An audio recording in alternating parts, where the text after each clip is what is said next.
Muy buenas noches. Se agrava la situación en Venezuela y se activan todas las alarmas ante la advertencia de Estados Unidos de una intervención militar. En tan solo unos minutos veremos un documental de esta casa en el que vamos a mostrarles el día a día, la dura realidad de los canarios que residen en Venezuela.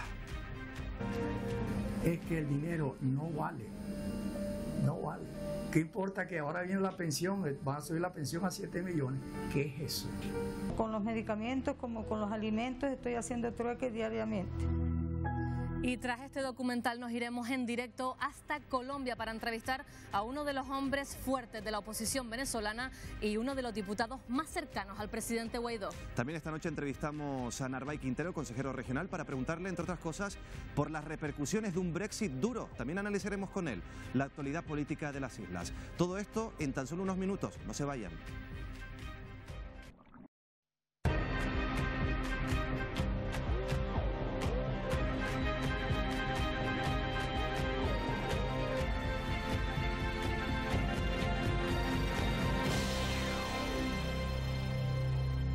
Muy buenas noches. La situación en Venezuela se complica, la crisis humanitaria se agrava y la violencia va en escala. Esta noche queremos conocer cómo están viviendo los canarios en el país. Y lo vamos a hacer a través de un documental, de un reportaje que va a repasar, va a conocer el día a día de los canarios que emigraron a Venezuela hace décadas. Y lo vamos a hacer con el hilo conductor de ese documental, con su autor, el periodista José Denis. José, muy buenas noches. Buenas noches. José, tú que has estado hace poco allí, cuéntanos qué es lo que has vivido, qué es lo que te han contado esos canarios. Bueno, sobre todo lo que me han contado y lo que vamos a ver a continuación es el difícil día a día que tienen que pasar para conseguir sobre todo alimentos y medicamentos. Allí la gente está perdiendo la vida en casos muy concretos, muy graves, por cosas tan sencillas que aquí nos parecería incomprensible como tener hipertensión, porque no consiguen medicamentos para algo como eso. Imagínense un proceso de enfermedad más complicado. E igual con la mayoría de los alimentos. Decíamos, José, que has hablado con canarios que emigraron a Venezuela desde hace décadas en muchos casos. ¿Qué te han contado? ¿Por qué salieron del archipiélago en su momento?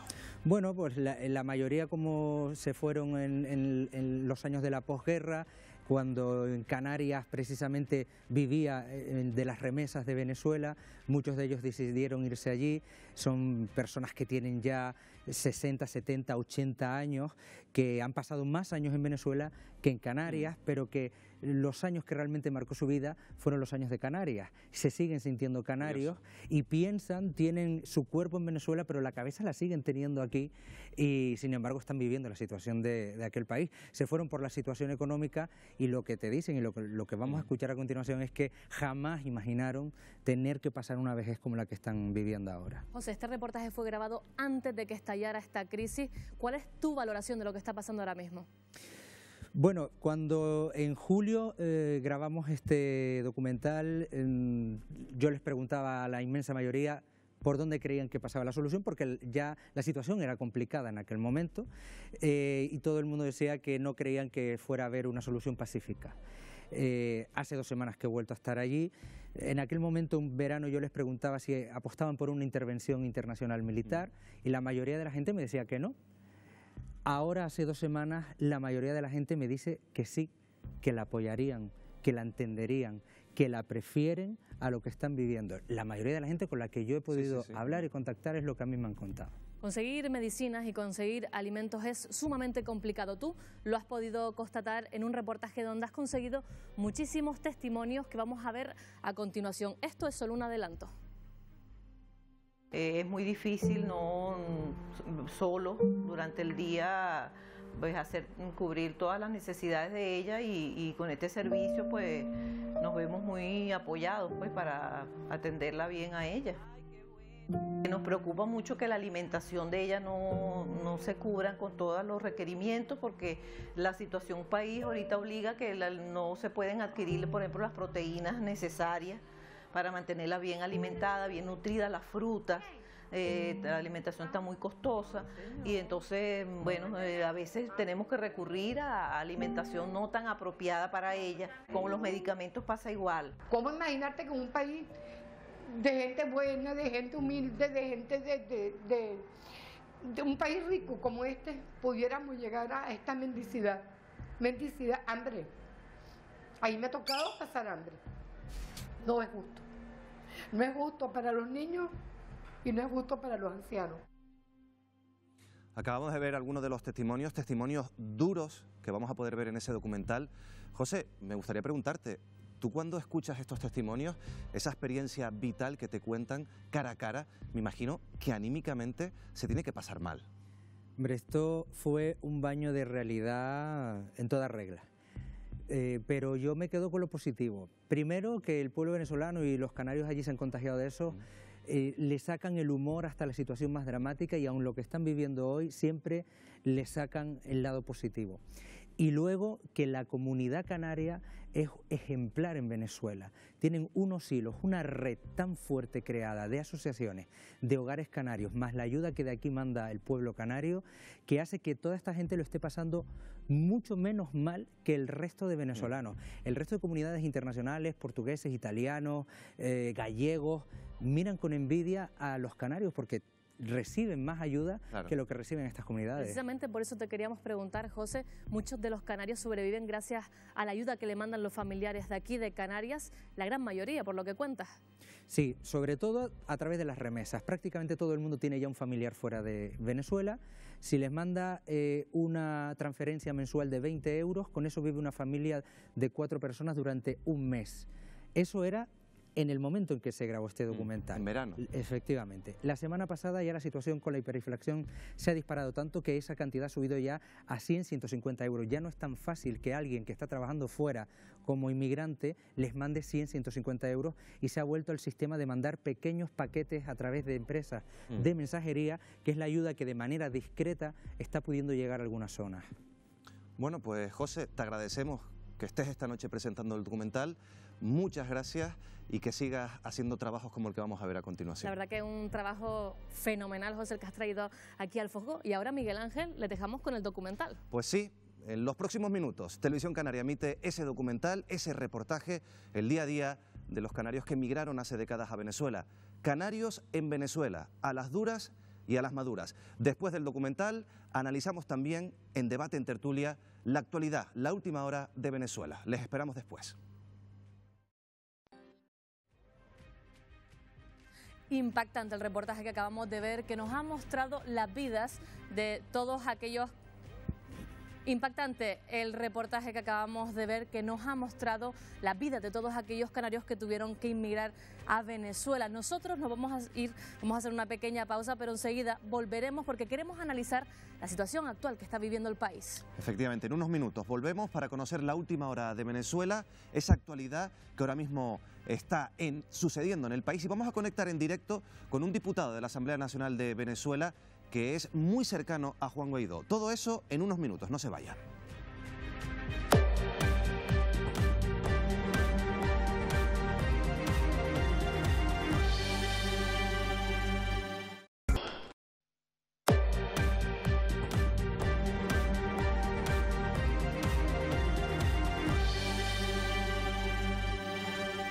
Continuamos en el foco con la mirada puesta en Venezuela, un país en donde los últimos días la tensión ha ido creciendo de manera exponencial. Desde el intento fallido de la entrada de la ayuda humanitaria, el ambiente es prebélico. Se esperaba que la música trajese la paz por un día. A un lado de la frontera, 31 artistas internacionales clamaban por el ingreso de la ayuda humanitaria prometida por Guaidó. Venezuela, te queremos, el mundo está contigo, el mundo está viendo. Venezuela libre. Al otro, un espectáculo con reivindicaciones distintas, la de los chavistas. Pero lo que tenía que ser un preludio pacífico se convirtió en una jornada violenta en la frontera con Brasil. Allí el intento por introducir la ayuda humanitaria ha dejado un balance de 4 muertos y decenas de heridos, según han anunciado varias ONG. Esto es un acto absolutamente condenable por parte de las fuerzas de seguridad del régimen usurpador de Nicolás Maduro, donde la Guardia Nacional y el Ejército han actuado con saña contra una comunidad que lo único que está clamando es por que ingrese la ayuda humanitaria, porque ingresen los medicamentos y los alimentos. Disturbios y tensión también al día siguiente. 14 camiones con 280 toneladas de ayuda humanitaria intentaron cruzar la frontera desde Colombia, pero las autoridades venezolanas lo impidieron. Incluso algunos fueron incendiados. Una gandola de ayuda humanitaria se está incendiando luego de que la Policía Nacional Bolivariana haya detonado algunas bombas lacrimógenas lacrimógenas hacia las gandolas. El único capaz de esquivar los bloqueos fue el presidente Guaidó, quien pudo llegar a Cúcuta. Y estamos aquí precisamente porque las Fuerzas Armadas también participaron en este proceso. Esa es la verdad. Unas Fuerzas Armadas que ya suman al menos 360 desertores de las filas chavistas. Estamos pasando necesidades, hambre, miseria. Ya basta de vivir muy miserables. Mientras la incertidumbre se apodera del conflicto, una posible intervención militar sigue siendo la advertencia de Estados Unidos, sobre todo si se cumplen las amenazas de Nicolás Maduro de encarcelar a Guaidó.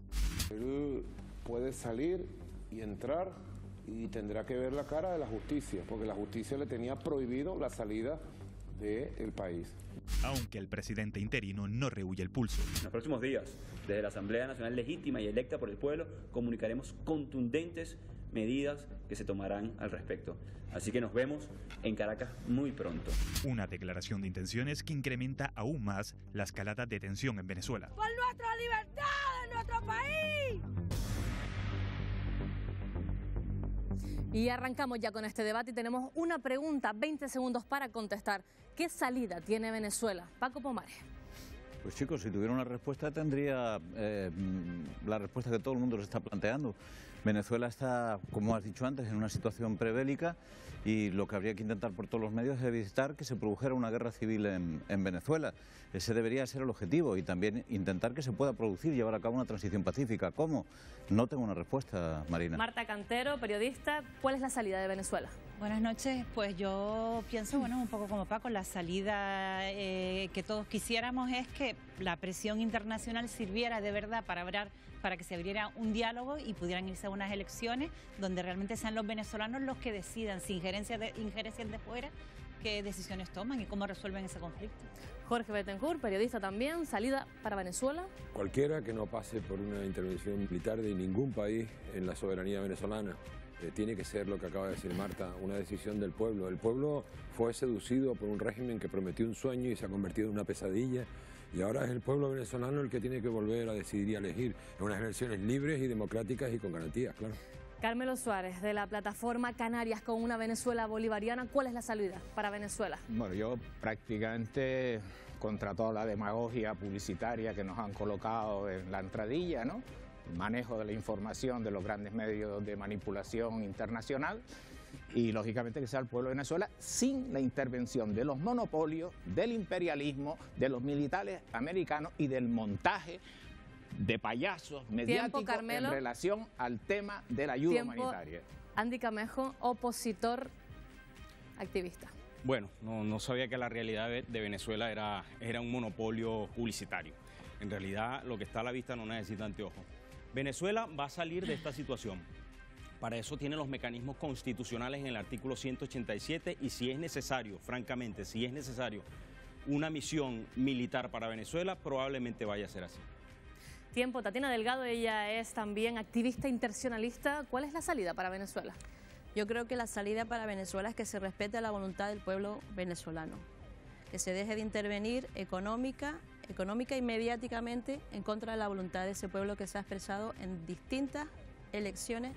Ha habido más de 23 elecciones en 20 años. Esa es la salida, que se respete la soberanía del pueblo venezolano, porque la guerra ya ha empezado. Tiempo, Tatiana. Paco, ¿está ganando Maduro con esta crisis? Yo creo que no. Yo creo que en realidad está perdiendo Venezuela. Yo creo que aquí ha habido un conflicto de posiciones absolutamente inabordable por las partes y se está llegando, como se ha comentado, a una situación en la que hay voces desde el sector opositor que plantean una intervención militar y hay también planteamientos realizados por el entorno de Maduro en el cual se hace un llamamiento a la población bolivariana para que se organice y se arme. Entonces, yo no creo que esté ganando Maduro, yo creo que Maduro es el responsable de que se esté llegando a una situación en la que probablemente la violencia sea irremediable, ¿no? Carmelo. Bueno, en la patria de Bolívar, que haya gente que esté hablando de una intervención militar gringa, como si los gringos tuvieran algo de humanitario o de derechos humanos, es patético. Todos los días se mata y se asesina gente en Venezuela, todos los días muere gente por hambre, todos los días muere gente por inanición. El detalle aquí fundamental es quién es el asesino del pueblo de Venezuela. ¿quién está matando a la gente, al pueblo de Venezuela? Al pueblo de Venezuela lo está matando la dictadura de Nicolás Maduro, o básicamente no podríamos llamarle dictadura. Eso ya es una cuerda de delincuentes que que quisieron apoderar del poder de un país y tienen a expensas, por supuesto, la necesidad de todo un pueblo. ¿Tatiana? Bueno, según aquí el representante de la oposición, hay 6 millones de venezolanos que viven en un país paralelo, ¿no? Porque han votado por el presidente Maduro.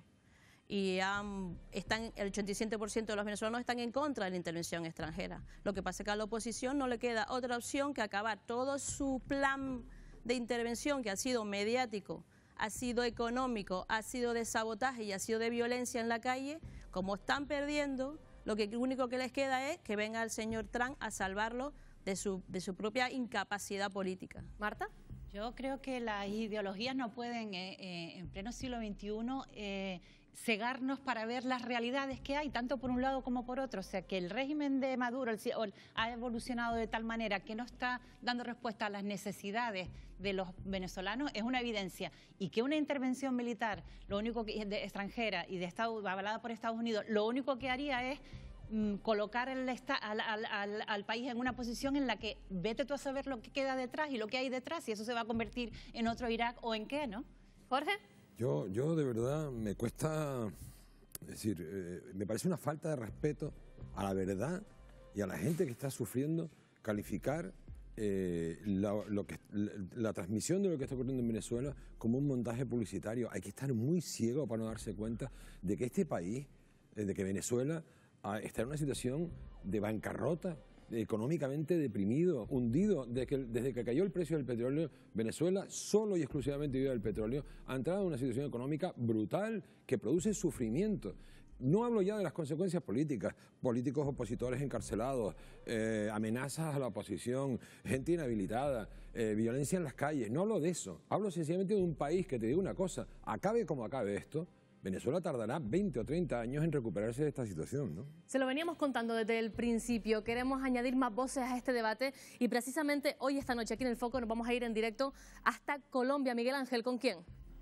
Vamos a ir hasta la capital de Colombia, hasta Bogotá, porque ahí ya nos escucha el diputado de la Asamblea Nacional Venezolana, Marco Aurelio Quiñones. Buenas noches desde Canarias, señor Quiñones. Buenas noches, muchas gracias por la oportunidad que nos están dando el día de hoy. Bueno, lo primero, señor Quiñones, ¿por qué desde Bogotá? ¿Por qué nos habla desde la capital de Colombia? Bueno, en principio debo decir que nosotros estamos aquí acompañando al presidente de la República, quien estuvo hasta hace algunas horas aquí en una gira que luego del intento del ingreso de la ayuda humanitaria le está permitiendo al presidente sentarse con homólogos de él en distintas partes del mundo. Hoy está en Brasil, estuvo temprano aquí en Colombia y varios días cumpliendo una agenda, y yo quisiera, si me permiten, responder algunas de las cosas porque tengo ratos escuchando el debate que se está dando allá en el canal. En primer lugar, responderle a la persona que habló de monopolio mediático y de manipulación con el tema de Venezuela. Hoy Venezuela tiene 5 millones de venezolanos peregrinando por el mundo entero, que se han ido de nuestro país en la peor crisis de nuestra historia, con unos síntomas claros de desnutrición. No puede ser un monopolio mediático que los venezolanos muriéndose de hambre se estén yendo, sino la diáspora que hay en todo el mundo de venezolanos no sería tal. Segundo lugar, alguien habló ahí del respeto a la voluntad y a la decisión de los venezolanos. Eso es lo que nosotros hubiéramos querido, que en el año 2015, cuando la Unidad Democrática, la alternativa opositora, ganamos la Asamblea Nacional, Nicolás Maduro y la dictadura de Venezuela hubiera reconocido lo que fue la voluntad del pueblo, y por el contrario nos quitó todas las competencias a la Asamblea Nacional, como hace un dictador, para asumir el poder de todo el Estado venezolano. Tercer lugar, se habla de elecciones, de que han pasado 20 elecciones en Venezuela. Lo que no se dice es que la elección del 20 de mayo, que fue desconocida por muchos países, fue Nicolás Maduro a ganarla prácticamente por forfait, por default, porque inhabilitó a todos los partidos de la oposición y a los líderes de la oposición. Leopoldo López está preso, Julio Borges está en el exilio, Enrique Capriles está inhabilitado. No hay cómo hacer política en Venezuela porque es claramente una dictadura que hay en el país. Y se habló también de monopolio mediático. Yo quiero decir a la persona que irresponsablemente ha dicho esto, que desde el año 2007 fracturaron la libertad de expresión en Venezuela, porque lo primero que hizo el difunto Hugo Chávez fue cerrar un medio de comunicación comunicación por voluntad, que fue Radio Caracas Televisión, que es una de las principales plantas televisivas en Venezuela. Hoy las pocos canales que quedan abiertos de televisión en Venezuela, si nombran, si mencionan la palabra dictadura en pantalla, que ustedes sí lo pueden hacer en España, de inmediato no solo es que lo cierra Conatel la señal del canal de televisión, sino que además se lleva preso a todos los Señor Quiñones. Quiero además añadir, no solo es un tema de la crisis humanitaria que hay en Venezuela. Ajá. Sí, le preguntaba, señor Quiñones. Añadir rapidito, le preguntaba, señor Quiñones. Ajá. Le preguntaba, señor Quiñones, por ejemplo, lo que hemos vivido el pasado fin de semana, el pasado sábado, ese intento de entrada de ayuda humanitaria internacional finalmente no pudo hacerse efectivo. ¿Esto es una victoria para el gobierno de Maduro, señor Quiñones? En lo absoluto, lo que hizo Nicolás Maduro fue mostrar su peor cara, ratificar ante el mundo entero que es un dictador. Y yo quiero añadir algo que me faltó por decir en la parte anterior. No solo son las 300.000 personas que están en peligro de muerte en Venezuela, que esperan la llegada de esa ayuda humanitaria para no morir por falta de medicamentos o falta de comida. En Venezuela mueren, desde que este gobierno, desde que este régimen está gobernando, en promedio 20.000 personas en manos del AMPA, porque la inseguridad se ha apoderado de Venezuela y al gobierno le importa nada. Nadie entiende cómo en el mundo entero el país, con las reservas petroleras más grandes del mundo, lo único que produce es hambre e inmigrantes en el mundo entero. No es una victoria para Maduro, es una derrota para los 300.000 venezolanos que dependen de esa ayuda, es una derrota para el humanismo. Y el mundo entero se está dando cuenta de la verdadera cara de Nicolás Maduro, que quemó la comida y medicina que iba a ingresar a Venezuela y que le disparó a los voluntarios que intentaban llegar al país para salvar vidas de compañeros venezolanos que están en peligro de muerte y que dependen de esa ayuda humanitaria. ¿Van a volver a intentar, valga la redundancia, volver a intentar entrar esa ayuda humanitaria internacional? ¿Van a realizar otro intento en este sentido? Sin duda alguna, esa no es una bandera que nosotros estamos llamados a abandonar, porque es que eso no es un paso político, eso es una necesidad, y el presidente Guaidó se desvela pensando en cómo hace llegar definitivamente la ayuda humanitaria a Venezuela para salvar esas 300.000 vidas que en su primera etapa dependen de esa ayuda humanitaria. Hoy la situación en Venezuela no es que la cuente yo como diputado, que soy un joven de 30 años y que no conozco otro régimen, sino esta dictadura que está gobernando en Venezuela. Pregúntensela a cualquier venezolano. Estoy seguro que han ido a más de un restaurante donde el mesonero es un médico venezolano, donde quien los atiende quizás para lavarle el carro es un doctor o un arquitecto venezolano. Eso está pasando luego de tantos años de formación, no porque desmeritemos ese trabajo, sino porque en Venezuela no hay trabajo, no hay oportunidades. En Venezuela el salario mensual son $6. Nuestro país se está muriendo de hambre y el dictador Nicolás Maduro se ha encargado a través de Telesur, que es una señal de canal, de disparar una propaganda. Y estos líderes de izquierda que en España no tienen idea de lo que significa vivir en Venezuela, y yo los invito a que paseen por nuestro país si creen de verdad que esa postura que están defendiendo es así, para que vean lo que significa un gobierno en dictadura, y no entenderán jamás cómo un país con $100.000 millones en reservas de coltán, con la reserva petrolera más grande del mundo, con el 10% del oro del mundo, está viviendo como está viviendo y se está muriendo de hambre y de desidia como se está muriendo. Diputado, ya muchos países, incluso organismos internacionales, han descartado un apoyo a una intervención armada. ¿Usted descarta que finalmente veamos una intervención armada en Venezuela? Eso no es una opción que depende de nosotros. Nosotros hemos puesto caminos claros. El presidente Guaidó ha planteado una ruta, cese de la usurpación, que Nicolás Maduro, que es un usurpador, que desde el 10 de enero no es presidente de Venezuela, abandone el abuso que tiene asumiendo el poder de facto con la Fuerza Armada Nacional. Que la Fuerza Armada Nacional se pliegue al llamado del presidente encargado Juan Guaidó, que tiene la legitimidad del pueblo venezolano, de nuestra Constitución y de la Asamblea Nacional. Y que definitivamente podamos emplazar un gobierno de transición que reestructure el Consejo Nacional Electoral, que hoy actúe en favor de la dictadura y de mantener en el poder a Nicolás Maduro. Que restituya el Tribunal Supremo de Justicia como un órgano imparcial, que es lo que debe ser, y a través de ese gobierno de transición llamar a un proceso de elecciones libres y que sea el pueblo quien decida quién quiere que lo gobierne. ¿Pero va a convocar elecciones Juan Guaidó? ¿Tiene eso en agenda en las próximas semanas o en los próximos meses, como se comprometió, señor Quiñones? Sin duda alguna es un compromiso además que está respaldado y lo aprobamos en la Asamblea Nacional, que ese gobierno de transición no va a durar más de un año. Juan Guaidó, pero nosotros tenemos que pasar por un proceso en el cual cambiemos todos los rectores del Consejo Nacional Electoral, depuremos el registro electoral permanente que está totalmente amañado por causa de las acciones del régimen, depuremos el Tribunal Supremo de Justicia, que tiene consigo a voceros del régimen, de partidos políticos como jueces y como magistrados en Venezuela, y una vez que pasemos ese proceso de transición, que pasa además por la estabilización económica del país con la inflación más alta del mundo, pues entonces Juan Gerardo Guaidó Márquez, presidente encargado de Venezuela, convocará a un proceso de elecciones para que el pueblo venezolano decida quién quiere que gobierne su destino. También se ha valorado, señor Quiñones, la presión económica internacional. Se pretende asfixiar económicamente al gobierno de Maduro, pero con la situación que se vive ahora en Venezuela, ¿usted cree que esta es una medida que puede estar respaldada, que puede ser beneficiosa para Venezuela? Bueno, es que el tema es que Maduro no es el gobierno, Maduro es un régimen que tiene secuestrado el poder en Venezuela. Sería más bien un delito del resto de los países permitirle que libremente él moviera las cuentas de un país que él no está llamado legítimamente a gobernar. Entonces el mundo lo que está es cumpliendo con su labor, impidiéndole a Nicolás Maduro que siga haciendo lo que quiere con el erario venezolano. Quisiera mandarle un mensaje claro a las personas que en nombre de la izquierda han opinado en el programa de ustedes y que he podido escucharla. A mí me gustaría que ellos me respondieran si los 1.200 millones de dólares que le congelaron al tesorero de la nación en los Estados Unidos, que él confesó que los había recibido en soborno y que hacen falta para que el pueblo de Venezuela no se muera de hambre, es producto de un monopolio mediático o es producto del saqueo y de la corrupción que le hicieron a mi país. Los jóvenes como yo, de 30 años, de 27, de 28, no tienen sueños, esperanza ni futuro en mi país por causa de los corruptos y los ladrones que encabeza Nicolás Maduro en Venezuela. Por eso esta lucha es hasta vencer. Una última pregunta y le voy a pedir brevedad. ¿Va a entrar en los próximos días o va a intentar entrar en Venezuela, volver a entrar Juan Guaidó?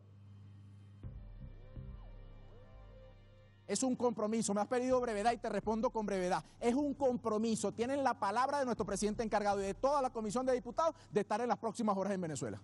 Marco Aurelio Quiñones, diputado de la Asamblea Nacional de Venezuela, muchas gracias por conectar con nosotros desde Bogotá, desde la capital de Colombia. Muy buenas noches. Gracias España por el apoyo, que Dios lo bendiga. Bueno, Marina, esta es la opinión, el comentario de este diputado de la Asamblea Nacional, que es mano derecha, que es parte del núcleo duro del presidente encargado, el presidente interino Juan Guaidó. Nosotros continuamos con el debate y quiero preguntarles a los tertulianos qué les ha parecido estas palabras que ha defendido con muchísima vehemencia el diputado Quiñones. Carmelo, estabas haciendo aspavientos, no sé qué te parece. Este diputado es el que el fin de semana ese que estaban con lo de la ayuda humanitaria y tal, se metió en una orgía, su asistente murió y él terminó drogado hasta aquí arriba y en manos de la policía. Hubo otro también que estaba en el fin de semana en Cúcuta y que intentó violar a una mujer y fue detenido por la policía. No sé cuál de los dos puede ser, ¿vale? Jorge, ¿qué le ha parecido las palabras? No, bueno, yo creo que probablemente no sea porque no le habrá dado tiempo de hacer el viaje, ¿no? Tampoco era ninguno de los de la SEBIN que tiraron a un chaval esposado desde el 10º piso de un cuartel de la SEBIN en Venezuela. Sí.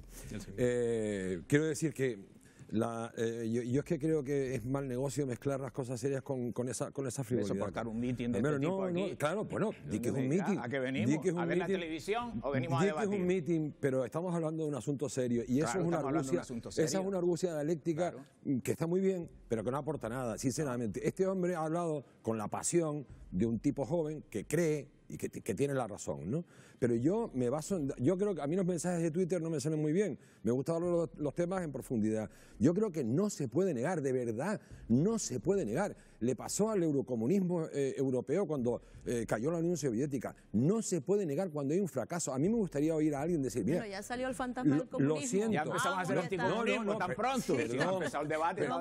Ya estamos en el anticomunismo. Qué rápido, no tengan la piel hay argumentos. A mí me parece bien absurdo. Perdón, acabo. No tengan la piel de cebolla. Aquí criticamos a la democracia cristiana, a los liberales, a los fachas, no sé qué. Cada vez que nombramos a la palabra comunismo es como si tocaran la religión católica. Calma, señores, no pasa nada, voy a hacer una crítica. El señor Chávez empezó un sueño y tenía un sueño que contar y lo contó y el pueblo le creyó. El señor Maduro hablará con los pajaritos por hacer ese símil dialéctico que decías tú, pero ha llevado el país a la ruina, Carmelo. Lo ha llevado a la ruina. A la ruina económica y social. Económica y social. No hay intervención económica en Venezuela. Esos son los que están ¿Qué país ha intervenido en Venezuela y cómo? Los Estados Unidos. ¿Cómo? Los Estados Unidos ha declarado sanciones pero ¿cómo lo ha intervenido? El Banco de Pago no le admite. ¿Cómo ha intervenido? Se compran 300.000 dosis de insulina y el Banco de Pago no admite. Es absurdo seguir diciendo y seguir con ese parlamento absurdo, completamente ridículo, absurdo de hablar de intervención de Estados Unidos. Cuando Hugo Chávez, Chávez tuvo 20 años en el poder, Hugo Chávez tuvo el poder económico, el poder social, el poder político. La democracia, tú no puedes, Carmelo, vamos a respetar los turnos. Andy, tú no puedes bajar una discusión tan seria de un pueblo que sufre, que está sufriendo la miseria de un socialismo o de un comunismo, porque hay que llamarlo por su nombre. Ni comunismo en Venezuela, hay que llamarlo por su nombre. Tú no puedes caer tan bajo en no reconocer que en Venezuela se está pasando necesidad, ¿vale? O sea, es increíble no ver las imágenes. Yo vivo en Venezuela, no hay un solo chavista en Venezuela. En esta televisión no hay un solo chavista en Venezuela. Yo lo invito a que vaya a Venezuela. Yo lo invito a que vaya a Venezuela, pero sin las remesas robadas de los dólares. Probablemente una de las cosas que ocurren y que a usted le parece divertida es que la mayor parte de los chavistas están en Venezuela y los que no son chavistas se han tenido que ir de allí. A lo mejor eso a usted le llama especialmente la atención. Pero le voy a decir una cosa, Carmelo, si me lo permite. Le voy a decir una cosa, si me lo permite, y no me interrumpe. Yo he estado calladito y he escuchado todo lo que usted ha tenido que decir. Mire, básicamente, el problema que hay es que adoptan ustedes una actitud tan ideológica que se convierte en religiosa, tan ideológica que llegan a negar lo que es obvio, tan ideológica que inventan ustedes fantasmas inexistentes, algo que es absolutamente obvio. Y es absolutamente obvio, perdón, déjeme concluir, Carmelo, déjeme concluir, Carmelo, déjeme concluir. Es absolutamente falso que la situación que ustedes describen de Venezuela sea esa. En Venezuela está muriendo gente. En Venezuela hay una situación de hambre, hay una situación de ruina extraordinaria. Pero ¿cómo que no? Pero ¿cómo que no? Mire, le puedo hablar de personas conocidas mías. Y le voy a decir una cosa, quizá usted tenga una información de la que carece el resto del mundo, pero a mí me da la impresión de que la manera en que plantea usted las cosas es una manera irrespetuosa, es una manera... Déjeme concluir. Una concentración chavista en la avenida Bolívar, en Caracas, y resulta que no hay un solo medio de comunicación de este país que transmita una concentración masiva como la que se dio ahí en el 20 aniversario. Yo no le yo la vi. Perdone. ¿Cómo que no? Yo la vi. A lo mejor es que usted no la miró. No. Pero yo la vi y claro que se retransmitió. Carmelo, lo que sí es cierto es que este programa estuvo hace unos días, hace una semana, en la misma frontera. Estuvo en Cúcuta. Un compañero de este programa pues se trasladó hasta allí y pudo comprobar realmente la crisis humanitaria que hay en el país. Yo no sé, pero te invito a que veas las imágenes que nos trajo nuestro compañero desde Cúcuta, la frontera. ¿Quién incendió la gandola? En Venezuela está pasando de todo. En Venezuela es espantoso. En Venezuela se muere la gente de hambre, en Venezuela se muere la gente por falta de medicamentos, se muere la gente por falta de todo. Yo lo que le puedo pedir al mundo entero, le pido a todos los medios de comunicación que en verdad hagan fuerza, pero toda la fuerza del mundo para que saquen a este señor Maduro. Este señor es un tirano, este señor nos está matando de hambre. Los caminantes, como aquí son denominados, viajan con lo justo, incluso con niños en muchas ocasiones, y llegan a soportar temperaturas que superan hasta los 40 grados. Los que más están sufriendo en esta crisis son los niños. Los niños, el 80% de los niños que entran a la casa de paso están en estado de malnutrición. En todo el día no ha comido nada. ¿Y su hijo? Tampoco, lo tenía en el médico y tampoco ha comido nada hasta ahorita que lo traigo acá. ¿Los niños cómo están comiendo ellos? Vecino, pues aquí nos ayuda mucho con ellos y todas las comidas que nos dan realmente no lo guardamos para ellos. ¿Dónde están durmiendo ustedes? Vecino, dormimos que si a veces nos ha tocado dormir en la calle o estos días nos hemos quedado en un refugio. ¿Qué es el cuarto de las damas? Cuarto de las damas y niños. Es la ley de la oferta y la demanda. En Cúcuta, uno de los negocios más rentables durante los 2 últimos años es el alquiler de pisos o viviendas a venezolanos. Muchos se encuentran en este estado, carecen de cualquier tipo de medida de salubridad. Vivimos 4 personas, mi esposa, mis 2 hijos y yo. Pasen adelante y vean el baño. No hay saneamiento, la taza del váter es la que ustedes ven. Y entiendo que se bañan con una manguera. Se las conoce como Troya, son pasos fronterizos donde no hay ningún tipo de control. A través de ellos acceden diariamente cientos de venezolanos de manera irregular y lo hacen atraídos por el contrabando. ¿Cuánto dinero sacas con la chatarra? Hay que traer como 100 kilos para poder ganarte 50.000 pesos en el día. Aunque el negocio más lucrativo de todos aquí está en la gasolina. Bien baratica, sí hay. Si me agarran echándole gasolina a este vehículo, a usted le movilizan el vehículo y a mí me quitarían la gasolina. Entonces, para sobrevivir, no deja aguantar hambre la familia ni nada, pues nos toca que hacer lo que sea, vivir del contrabando.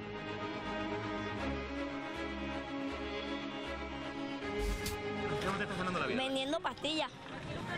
¿Y de dónde la sacaste? Allá en una farmacia que está por allá.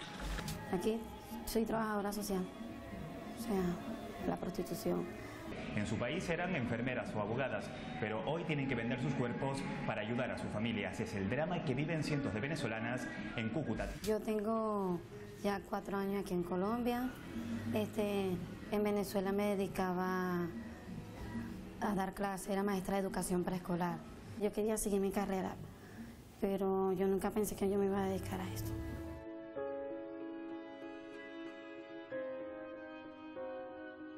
Imágenes durísimas que grabábamos hace aproximadamente una semana ahí en la frontera, en Cúcuta, que nos traía nuestro compañero Jorge Benítez. Carmelo, Tatiana, ¿son imágenes reales? ¿Cómo las podemos defender? ¿Cuánta gente hemos visto en esas imágenes? ¿Cuántas?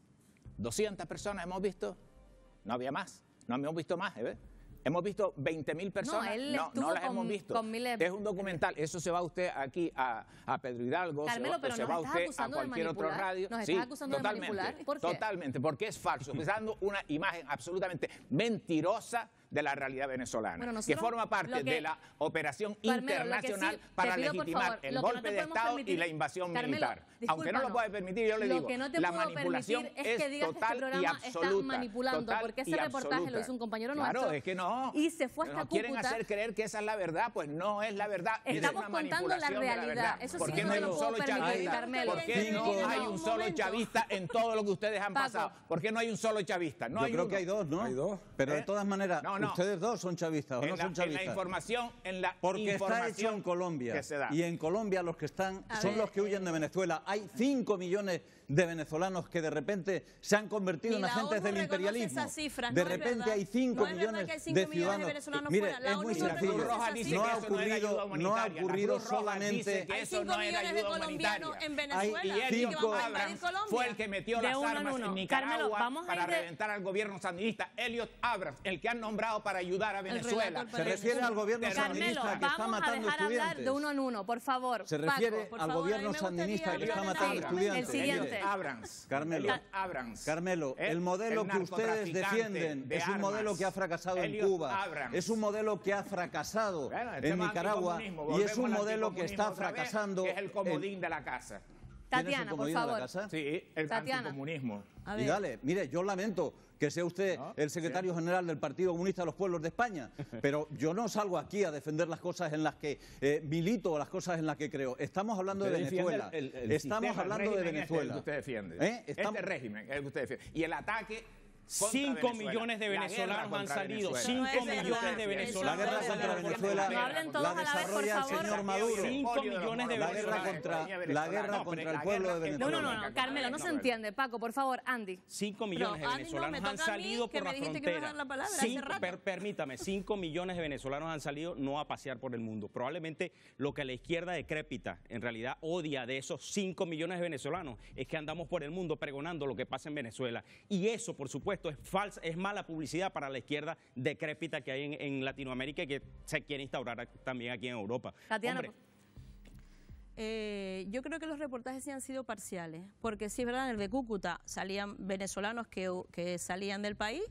Eso nos dicen o nos hacen creer. La gente que pasa por las fronteras, curiosamente lo que pasa es negociando con materiales que habrán sacado de Venezuela, digo yo, ¿no? Y con gasolina, que es uno de los grandes negocios que hacen los contrabandistas colombianos y venezolanos que cogen la gasolina en Venezuela. ¿Usted ha vivido en Venezuela, perdón? Y la venden en... Yo no le he interrumpido, ¿usted ha vivido caballero, en Venezuela? yo lo he interrumpido. Permítame, no, pues respete. No, pero entonces, permítame decirle una cosa. Lo de los 5 millones, ni la ONU reconoce ese número de migrantes. De todas formas, por ejemplo, Colombia tiene 5 millones de personas viviendo en Venezuela y pedimos que se intervenga a Colombia. Es uno de los países que más derechos humanos viola. Es un país que tiene... Señora, son datos oficiales de ACNUR, que es una agencia de Naciones Unidas. ¿Cómo que no es verdad? ¿Cómo que no es verdad? En cualquier caso, bajo su punto de vista, la crisis humanitaria que está sufriendo Venezuela, ¿quién es el culpable? ¿Qué es lo que está pasando en el país? En el país sí es verdad que hay problemas de desabastecimiento, pero esos problemas de desabastecimiento están provocados por la guerra económica. Porque se está mismo discurso. impidiendo que se vendan mercancías a Venezuela. Se están bloqueando cuentas, se le está congelando el dinero. Hace 20 años. Hace 20 años, sí, ¿no? Sí, sí, claro. Marta Cantero, por favor. ¿Cómo es posible que Venezuela se diga que hay tanta penuria y haya subido en los últimos 20 años varios puestos en el índice de desarrollo humano de las Naciones Unidas? Bueno, quizás Tatiana engañan a las Naciones Unidas. Vamos a dejar que hablen el resto de compañeros. Marta, por favor. Sí. Aquí, en este plató, con esta distancia, en esto tal, la verdad que oyéndole sinceramente desde el reduccionismo ideológico, la negación de la realidad, la caricatura de la izquierda a la derecha, de la derecha a la izquierda, la verdad que es espantoso, porque lo que se ve es que esto acaba en una guerra civil, porque si no se reconoce, si no se reconocen las realidades, Carmelo, y que hay gente que tenemos todo el derecho del mundo pensando distinto a opinar y a decir y a hacer los reportajes que se quieren sin tener que decir y llevarse las manos a la cabeza, arrancarse las vestiduras y decir que aquí apaga y vámonos, y desde el otro lado lo mismo, porque el compañero que intervino, a mí me llamó la atención que no hemos podido ni entrar a hablar de eso, de un par de cosas que dijo, como por ejemplo que no dependía de la oposición que hubiera intervención extranjera o no, militar. Oye, es que si no depende ni siquiera de ustedes, ¿de quién depende? Es que va a venir de fuera. Entonces, me parece que hay que reconducir las la cosas. Constitución de la República. Perdona, y ya termino, Andy. Cualquier ideología hay que defenderla en pleno siglo XXI dentro de la democracia, dentro de los sistemas democráticos. Y si no Marta, hay democracia, no puede haber nada Estoy más. totalmente de acuerdo. Jorge, cerramos contigo, por favor. Bueno, yo quería decir que el problema básicamente del desabastecimiento de Venezuela se basa en la incapacidad para adquirir bienes de consumo. Venezuela es un país que hoy su moneda prácticamente no vale nada. Se dice que no hay papel higiénico en Venezuela. No importa, puedes utilizar los bolívares. Es decir, Venezuela ha quebrado como país, los insumos que puede comprar, no los puede comprar porque carece de recursos para la compra, y a mí me da la impresión de que, volviendo otra vez al tema de fondo, ya yo no me voy a molestar ni en discutir, yo no formo parte de ninguna conspiración internacional trumpista para criticar a Venezuela. Creo que el modelo que se intentó implantar en Venezuela es un modelo que fracasó estrepitosamente y ha sumido al pueblo venezolano en un sufrimiento indecible. Pero repito, tendrá que solucionarlo el propio pueblo de Venezuela. Yo no creo que una intervención internacional sea ni viable, ni buena para el mundo, ni para Venezuela. Intenso debate el que hemos vivido aquí. Muchísimas gracias a todos por haber participado. El foco continúa, Miguel Ángel, porque tenemos invitados. Pues sí, esta noche nos acompaña el consejero regional de Agricultura, Ganadería, Pesca y Aguas, Narvay Quintero. Con él vamos a repasar la actualidad regional, nacional e internacional. Vamos a hablar de ese adelanto electoral, vamos a hablar también de las relaciones entre Canarias y Estado y una de las noticias también más importantes de los últimos días, de las últimas horas, esa citación a Fernando Clavijo como investigado en el caso Grúas. El día 15 de marzo tendrá que declarar en los juzgados de La Laguna en Tenerife. También con Narvay Quintero vamos a hablar del Brexit. Cada día estamos más abiertos a la incertidumbre que se respira en este divorcio entre Reino Unido y la Unión Europea. Hay posibilidad de que veamos un Brexit duro y eso nos puede afectar a nosotros, a la economía en Canarias.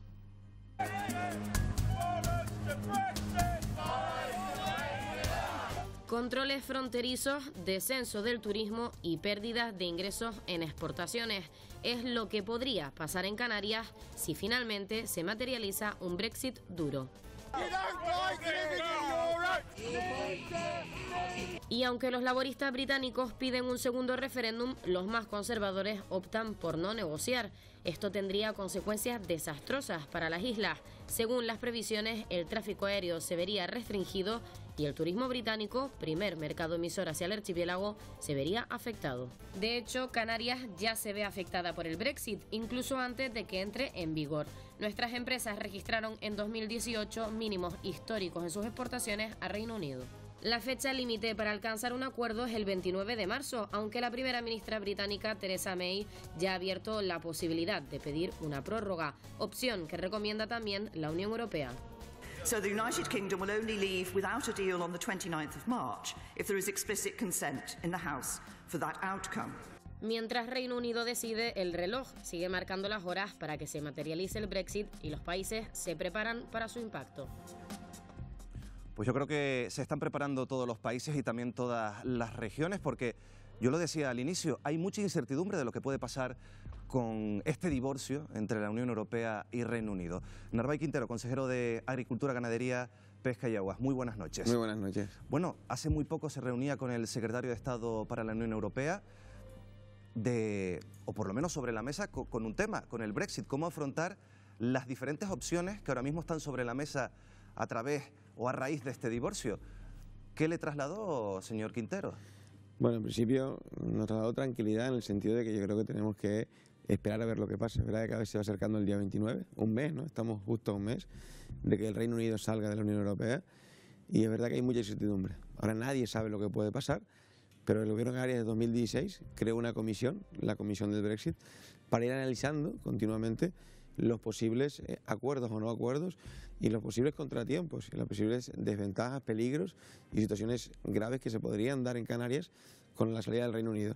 España también lo ha creado, el secretario de Estado con la Unión Europea, que estuvo estos días con nosotros, con mi compañero Pedro Ortega y conmigo, pues nos trasladó que el viernes en el Consejo de Ministros se presentará el plan de contingencia que tiene preparado España y le hemos preparado una documentación que él agradeció profundamente de todos los posibles contratiempos que vamos a tener con la salida del Reino Unido.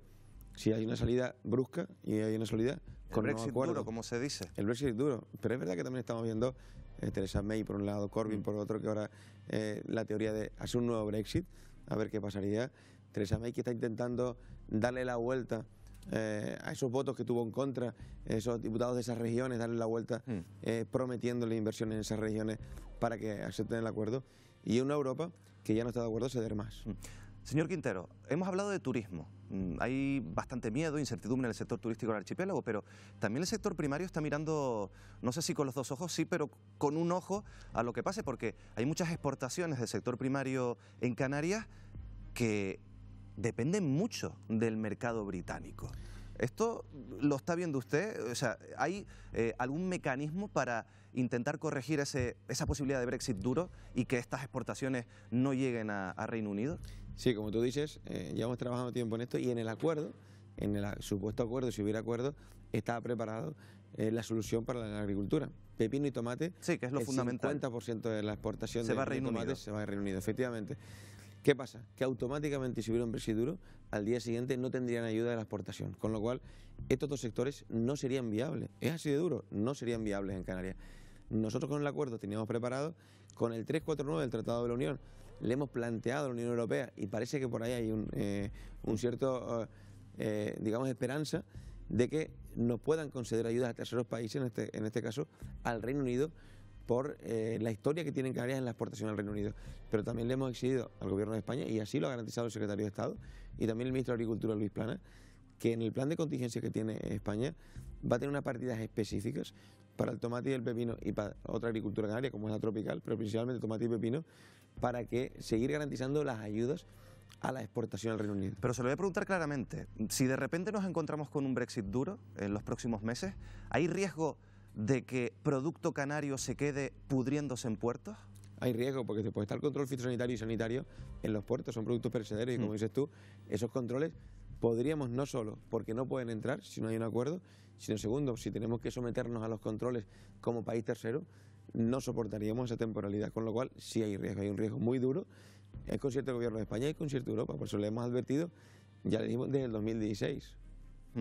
Bueno, pues esa es la situación que tenemos por delante. Cada día cambia el panorama, lo decía el propio consejero con el asunto del Brexit. Ahora Theresa May está hablando de retrasar, la oposición también está hablando de un nuevo referéndum. Bueno, este es el tema del Brexit, pero después de la publicidad en unos minutos vamos a volver a hablar de actualidad, de la actualidad política en Canarias, entre esa actualidad, esa citación a Fernando Clavijo como investigado en el caso Grúas para el próximo 15 de marzo. Enseguida volvemos, hablamos de este tema y de otros asuntos.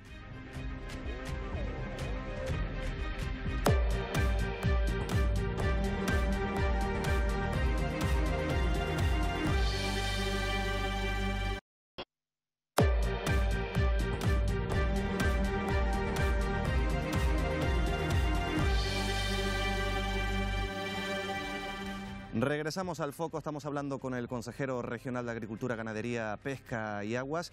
Lo decíamos hace unos minutos, dos elecciones que tenemos por delante. El adelanto electoral de las elecciones generales y el 26 de mayo elecciones autonómicas, también a los municipios y a los cabildos insulares. 2 citas electorales que han supuesto prácticamente el pistoletazo de salida de todos los partidos para intentar captar el voto.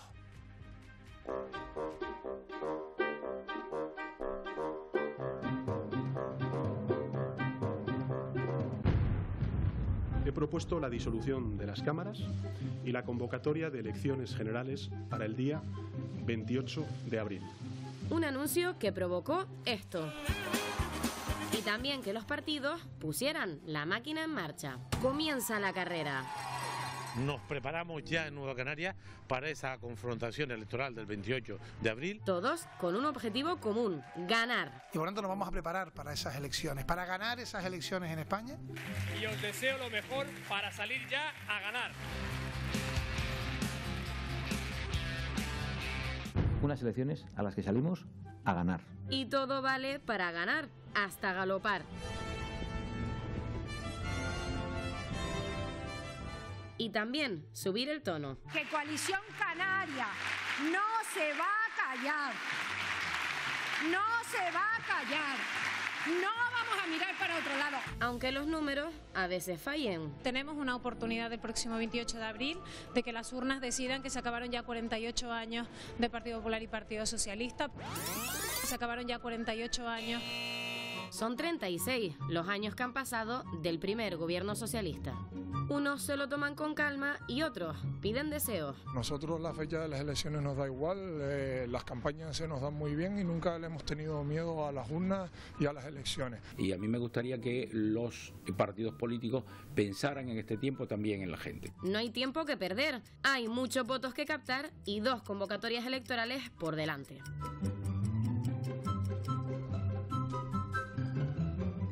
Bueno, no está mal tomarse con algo de humor estos 3 meses que tenemos prácticamente de campaña permanente y continua por delante. Ya saben que los partidos han puesto las pilas y, como decíamos, 90 días de campaña ante las elecciones generales y las próximas elecciones autonómicas municipales y a los cabildos insulares. Pero bueno, hay cosas más serias que han pasado estos días. Ya saben que ayer conocíamos esa citación a Fernando Clavijo, el presidente del Gobierno de Canarias, como investigado en el caso Grúas. Va a tener que declarar en calidad de investigado, como decíamos, el próximo 15 de marzo en los juzgados de La Laguna. Y, sinceramente, una pregunta en relación a esto, señor Quintero. ¿Va a afectar en algo esta citación, esta declaración de Clavijo en la campaña electoral de Coalición Canaria? No, no va a afectar en nada. Nosotros confiamos en Fernando Clavijo. Él ha pedido ya en innumerables ocasiones poder declarar, poder decir lo que pasó. Yo creo que el 15 de marzo lo va a poder hacer. Yo creo que eso es bueno, como testigo. Incluso ya ha pedido la comparecencia. Como investigado, sí, y ha pedido la comparecencia en el Parlamento de Canarias a partir del 15 de marzo para dar explicaciones, con lo cual, en principio, no cambia nada en Coalición Canaria. Seguimos confiando en Fernando Clavijo y, bueno, habrán otros intereses políticos de algunas personas que lo intentarán motivar, pero nosotros, Coalición Canaria, creemos en Fernando Clavijo, vamos a seguir confiando en Fernando Clavijo. Ya sabe que desde la oposición se ha pedido esa comparecencia que confirmaba Fernando Clavijo. También se ha pedido la dimisión. ¿Usted cree que es factible esta petición o es factible realizar una campaña estando investigado en el caso Grúas? Hombre, yo creo que no es factible, porque yo creo que toda persona tiene derecho a defenderse y tiene derecho a un juicio justo y tiene derecho a una sentencia para bien o para mal, y tenemos que esperarlo. Nosotros confiamos en Fernando Clavijo. Hasta ahora no hay nada que lo acuse, simplemente yo creo que son intereses políticos, por otro lado, y pedir la dimisión. A veces hay que mirarse a sí mismo en esos partidos políticos lo que hacen o lo que están haciendo en otras latitudes, personas que están en la misma situación. Con lo cual, la comparecencia también la ha pedido a él, la ha registrado. Después del 15, yo creo que es lo más normal, después de que declare, registrarla para dar explicaciones. Ya lo hizo hace meses atrás, a petición propia también en el Parlamento de Canarias, y lo explicó. Fernando Clavijo siempre ha dado la cara, nunca se ha escondido y siempre ha dado la cara a los canarios y las Canarias, por lo cual nosotros, este partido, sigue confiando en él. Hablemos de las 2 próximas citas electorales. Tenemos las generales de por medio, 28 de abril, autonómicas y, como decía, municipales y a los cabildos insulares el 26 de mayo. Son prácticamente 3 meses de campaña. ¿Cómo se afronta este carrusel de elecciones por delante desde un partido como Coalición Canaria? Hombre, no fácil, porque es verdad que al convocar las elecciones, que era obvio también, porque después de ¿Ustedes querían que se separara esas dos convocatorias? Sí, es evidente, porque si no tendríamos 7 urnas en Canarias. Con la nueva ley electoral canaria, que tiene 2 urnas para concurrir al Parlamento de Canarias, estaríamos hablando de municipales, a los cabildos insulares, las 2 urnas al Parlamento de Canarias, el Senado, el Congreso y las europeas. Estaríamos hablando de 7 urnas. Yo creo que sería una confusión enorme para los ciudadanos y las ciudadanas de Canarias que van a concurrir a unas elecciones y podría existir confusión, con lo cual sí queríamos separadas, pero es verdad que esto pues hace que tengamos que redoblar esfuerzos, y un partido de corte nacionalista de la región canaria es más complicado que los partidos estatales, los partidos grandes que entran directamente por todos los televisores todos los días de los ciudadanos, y nosotros tenemos que hacer un doble esfuerzo, los partidos nacionalistas, para poder llegar, para poder convencer, para poder transmitir nuestro programa a los ciudadanos. Al final, ¿qué va a ser la agrupación Herreña Independiente? Porque usted forma parte de ese colectivo, de esa agrupación, y estaba en el aire si iban a ir de la mano, como viene siendo tradicional, de la mano de Coalición Canaria. ¿Al final lo han decidido ya? No, todavía no. Nosotros ya hemos marcado un proceso entre el 11 de marzo, el 13 de marzo y el 14 de marzo nuestra asamblea para elegir los candidatos a todas, tanto al Senado, al Congreso y a las municipales y autonómicas y europeas, y a partir de ahí, de ese 14,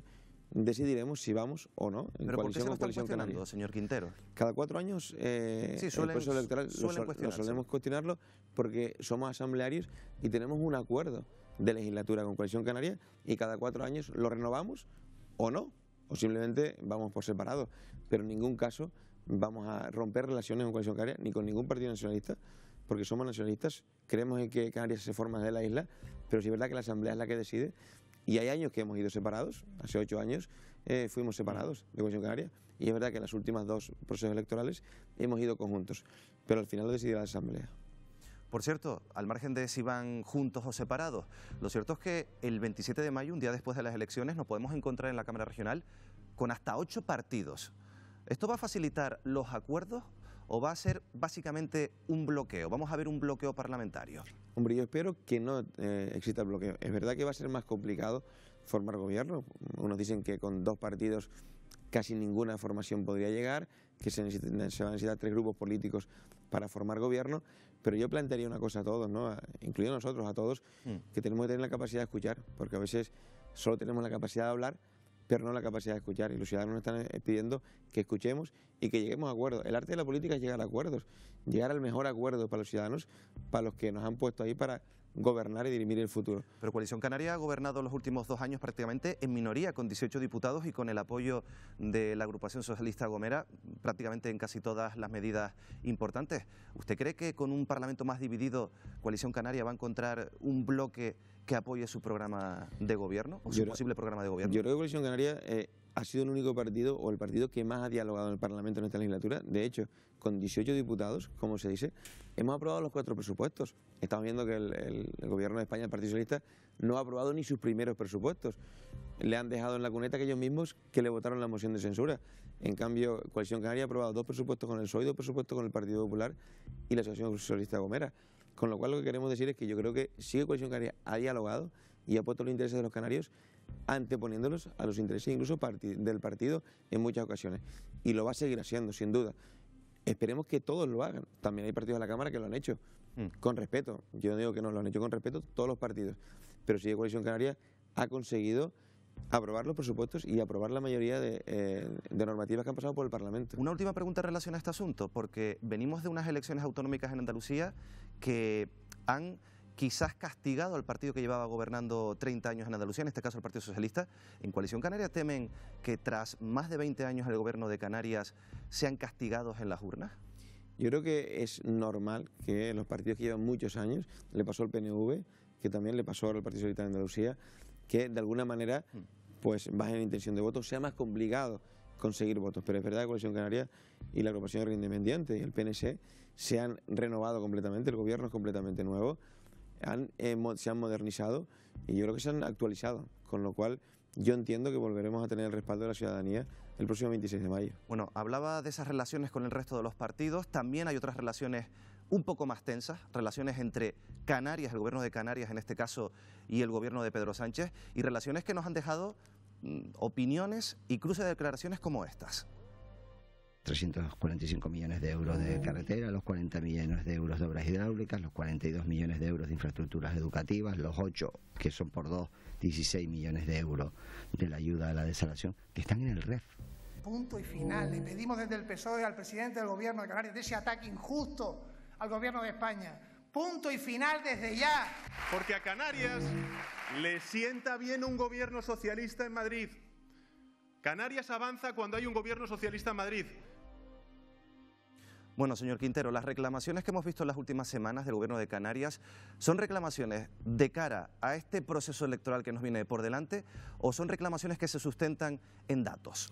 Se sustentan en datos. Simplemente tenemos que mirar el régimen económico y fiscal y el estatuto.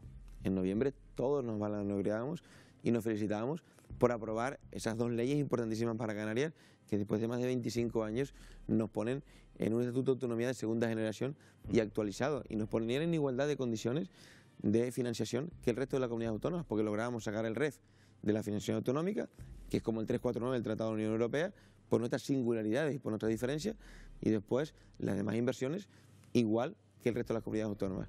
Son datos reales, no lo digo yo, lo dijo el PSOE, lo dijo el Partido Popular, lo dijeron todos los partidos que apoyaron el REF y estatuto. Desgraciadamente, en los presupuestos del 2018 se contemplaban esas partidas y en los presupuestos que presentaron en 2019 dilapidaban muchas de esas partidas, con lo cual incumplían completamente el REF. No es un capricho del presidente del Gobierno, es una realidad. En su consejería están pendientes del convenio de obras hidráulicas y también de la financiación para el agua de riego agrícola. ¿En qué punto están esos asuntos?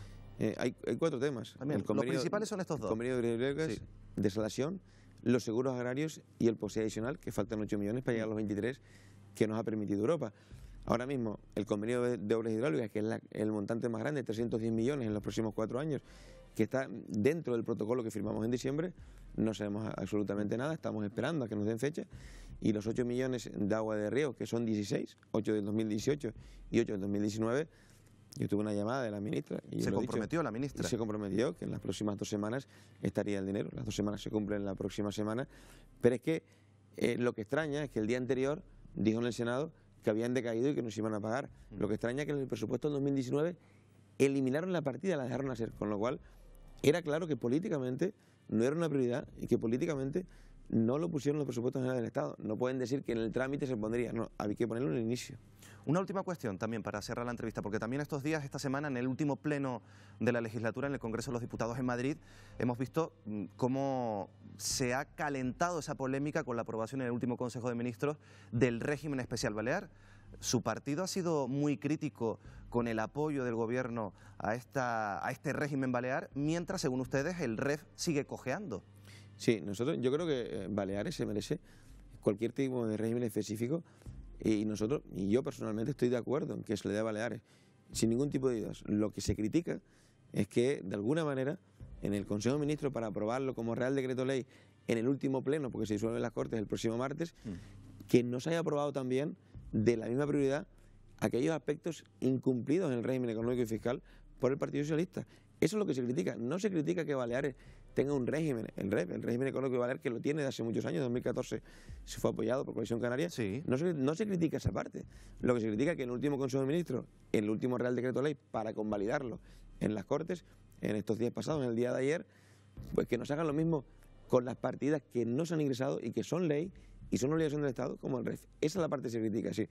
Electoralmente, el PSOE ha utilizado a un gobierno del Partido Socialista en Balear, que a nosotros no nos disgusta, evidentemente no nos parece mal, pero sí nos parece mal el desagravio y el incumplimiento con Canarias. Bueno, dejamos la entrevista aquí, tenemos que dejarlo por hoy, por esta noche. Narváez Quintero, consejero regional de Agricultura, Ganadería, Pesca y Aguas, muchas gracias por estar esta noche con nosotros en El Foco. Muchas gracias a ustedes. Y nosotros vamos a tratar ahora un asunto, la verdad, impactante. Hace 2 años se produjo una operación policial en contra de las peleas ilegales de perros. Una operación policial que se producía en Güímar, en el sur de Tenerife. Queremos tratar en Sucedió Aquí cómo fue esa operación y cuál es la realidad actual de esta circunstancia. ¿Se siguen realizando peleas de perros ilegales en Canarias? Lo vemos a continuación.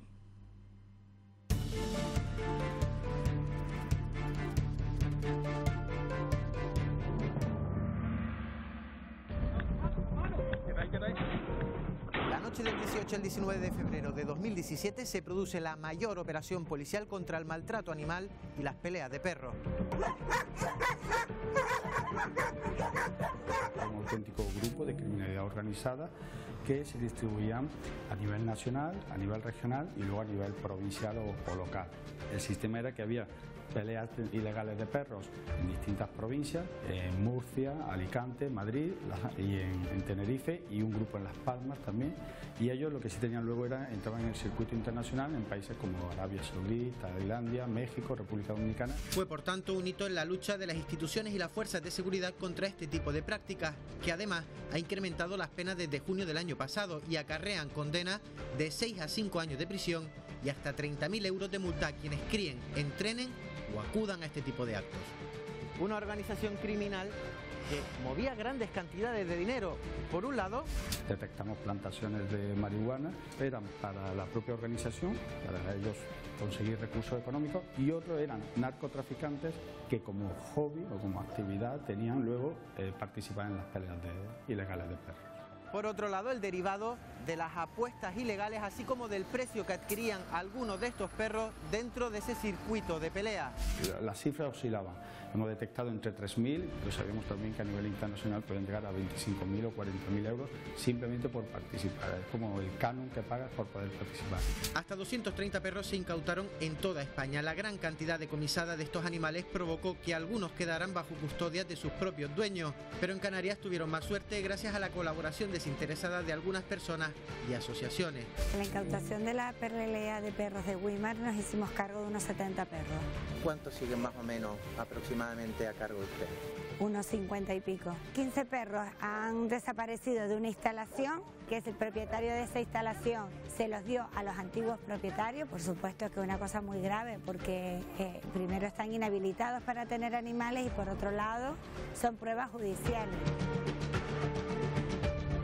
Pero para ellos todavía la historia no ha terminado, aún son pruebas de un proceso judicial y no está claro lo que pueda pasar tras el juicio. El gran miedo y preocupación de sus nuevos protectores es que tras la celebración de este juicio tengan que volver otra vez con sus antiguos dueños.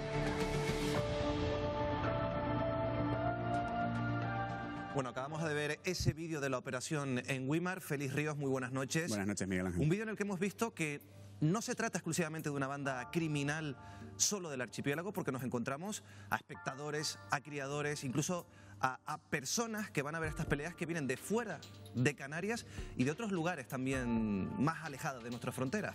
Estamos hablando de una operación policial sin precedentes en lo que se refiere a la lucha contra el maltrato animal y las peleas de perros. Estamos hablando de que la operación se desarrolla en una zona cercana a Madrid, se desarrolla también en Alicante, se desarrolla también en Murcia y se desarrolla también en Canarias. Concretamente en Canarias se llegan a decomisar 117 perros. Y estamos hablando de una organización que además criaba perros y los exportaba a otros países, como por ejemplo Tailandia, México, Estados Unidos, etc. Un perro bien entrenado y bien posicionado en este circuito de peleas podía llegar a valer entre 6.000 y 15.000 euros. ¿Entre 6.000 y 15.000? Eso es el valor del perro. Imagínate el valor de las apuestas en este tipo de circuitos. Bueno, ¿y qué pasó ahora que hablamos de los animales? ¿Qué pasó con las verdaderas víctimas de toda esta trama, con los perros, Félix? Pues mira, es muy triste porque sinceramente después de que terminó la operación policial y, en fin, todo el mundo se puso sus medallas y aparecieron muchos políticos en liza, todo el muerto, por así decirlo, se lo quedaron las protectoras de animales de Canarias. Ellos son los que han tenido que hacer frente a mantener a estos perros que además no pueden tener contacto con otros perros porque son muy peligrosos. Claro, ya están criados en esa línea. Claro, imagínate que las protectoras, que ya de por sí tienen unas situaciones deficitarias a nivel de subvenciones, etcétera, de repente le metes toda esta cantidad de perros que además no se pueden sacrificar porque son piezas de convicción. Hasta que no termine el juicio, la pieza principal, que es en Torrejón de Ardoz, no se puede sacrificar ni un solo perro. Esa es digamos, el matiz negativo que tuvo esta operación policial. Y una pregunta, una duda, tú lo comentabas hace unos segundos. ¿Tanto se mueve en este tipo de bandas, en este tipo de mafias, como para querer recuperar a los animales a toda costa, los ejemplares? Efectivamente, concretamente en uno de los albergues del Cabildo entraron a robar varios animales y qué casualidad que dos de los que se llevaron eran dos de los perros más cotizados durante la operación policial para lo que serían las peleas, ¿no? Eso no puede ser casual, no puede ser casual. Entonces, Desgraciadamente, este tipo de delincuentes se está burlando de la justicia. ¿Cómo se organizan estas peleas? Porque seguramente que mucha gente se lo pregunta. ¿Cómo se organizan y cómo se desarrollan también en el archipiélago? Bien, te lo explico, en la pizarra. En primer lugar, en este caso concreto teníamos un líder que era el que tenía incluso su línea genética para criar animales. Utilizaba una especie de mezcla entre presa canario y pitbull. Algo bastante peculiar, ¿no? Tenía su propia, como ya digo, línea genética. Contaban con un veterinario que era uno de los compinches, que en la operación también fue detenido y que de alguna manera suministraba anabolizantes. O sea, y ¿un todo veterinario? Sí. Todo lo que los perros necesitaban a nivel de dopaje, el veterinario lo conseguía. Había un policía local también, que además es curioso porque en una de las escuchas telefónicas llega a mencionar que tiene controlado al Seprona. Y era quien, digamos, se percataba o sobre todo se posicionaba para intentar evitar que hubiese algún tipo de chivatazo, algún tipo de filtración, etcétera. También criaba perros de pelea. Luego tenemos los apostadores, gente que específicamente viaja al lugar de la pelea única y exclusivamente para jugar dinero. Estos a lo mejor no tienen por qué tener perros. Luego tenemos los criadores. Los criadores, muchos pues traen su propio perro, en algunas ocasiones los venden a apostadores, etcétera. Todo un mercadeo con respecto a estos pobres animales. Y luego tenemos espectadores. En la operación policial, creo que al final eran 20 y pico personas las detenidas. Había personas que iban simplemente a mirar, ¿no? Algo que desde luego yo creo que para la mayoría de los ciudadanos normales nos parecería algo aberrante. La verdad es que sí. Y luego, pues, evidentemente, se buscaba una casa a exproceso para lo que sería las peleas de los perros, ¿vale? Además, curiosamente, a través de una persona que no tenía nada que ver ni sabía para qué se iba a emplear el local, digamos. Por todo lo que describes, estamos hablando de una banda organizada y una banda criminal organizada, mejor dicho. Realmente una de las claves jurídicas que hay en este caso es que a medida que vaya transcurriendo el juicio, se pueda llegar a demostrar que estamos hablando de organizaciones criminales tan importantes como los traficantes de droga. De hecho, llegan a mover dinero en casi unas cantidades considerables. En Alicante y en Murcia, por ejemplo, también se decomisó droga, se decomisaron armas, etcétera. O sea, son verdaderas mafias. Por los datos que tú tienes, Félix, por la información que hemos visto también en el vídeo, por todo lo que nos has comentado de cómo funcionan estas bandas, hay dos preguntas claras. ¿Se siguen criando perros de pelea en Canarias y se siguen produciendo este tipo de combates en las islas? Sí. Si hablas con la gente de las protectoras, esto es una isla muy pequeña y al final todo se sabe, y en muchas ocasiones se sabe que todavía se están haciendo peleas en los lugares donde se hacen. Muchas ocasiones los servicios de recogida de animales me llaman y me dicen: mira, Félix, hemos encontrado un perro con signos evidentes que ha sido utilizado en una pelea. Y además, estos señores que están procesados, se tiene la sospecha de que siguen con su actividad, porque ahora mismo están en libertad provisional a la espera del juicio. Eso es lo kafkiano y lo verdaderamente llamativo de esta situación. La verdad es que nos estás describiendo una situación lamentable, no solo para los amantes de los animales, sino yo creo que para cualquiera que tuviera o que tenga algún tipo de sensibilidad, este tipo de actividad pues nos pone los pelos de punta, Félix. Este tipo de operaciones policiales no hay que hacerlas de manera puntual solo para dar un bombazo en la prensa ni para sacar fotos. Hay que hacerlas de manera continuada y hay que estar encima de estos delincuentes porque, ya digo, mueven tanto dinero como otros tipos de delincuentes, como pueden ser traficantes de droga o incluso traficantes de armas. Pues Félix, lo tenemos que dejar aquí como siempre, como cada miércoles. Muchas gracias por contar con nosotros, por acercarnos a una realidad que, como decíamos, bastante complicada y bastante también sórdida. Nosotros lo tenemos que dejar esta noche por hoy. Ya saben que si quieren enviarnos, comentar, incluso proponernos algún tema para esta sección, para Sucedió Aquí, hay un correo electrónico, sucedioaquí@elfoco.es. Ahí nos pueden comentar y proponer también temas, como decíamos. Lo dicho, cerramos el foco por esta noche. Nosotros volvemos la semana que viene también repasando lo que nos deja la actualidad en todo el archipiélago. Muy buenas noches.